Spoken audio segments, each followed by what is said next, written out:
Sa number 9, liwat na nga magabukas ang Buenos Aires Montain Resort sa Barangay Ilihan sa Baguio City, buwas nga adlaw. Sini nga adlaw, ginpatigayon ang soft opening nga ginpamunuan ni Mayor Mayet Havellana upod sa board member Nicolas Yulo kag Paula Alonso Valderrama lakip ng iban pagid nga mga lokal nga mga opisyales. Suno sa kay May Ann Fortus ang tourism officer sa Baguio City. Buwas Sabado nga adlaw, formal nga magabukas sa publiko ang natungdan nga government-owned facility. Sa karon, ang bag-o nga improve nga Olympic pool, lakip na ang mga daytime cottages ang pwede na mabisitahan.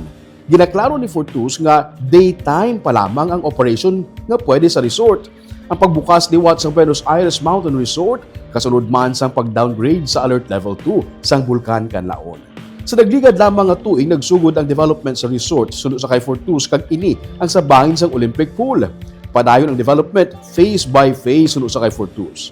Dako ang bulig sang Buenos Aires Montain Resort sa patag sang turismo sang Baguio City. Bangod sa malawig nga tion, ini ang nangin major contributor sa syudad bahin sa tourist arrival, labi na nga ginaganyat sini ang pamilya kag mga group visitors. First phase, so that is the area of the Olympic pool. Amo na siya. May area kita dila duwa ka family cottages and then one pavilion and then mga open cottages na. Amo nang available now.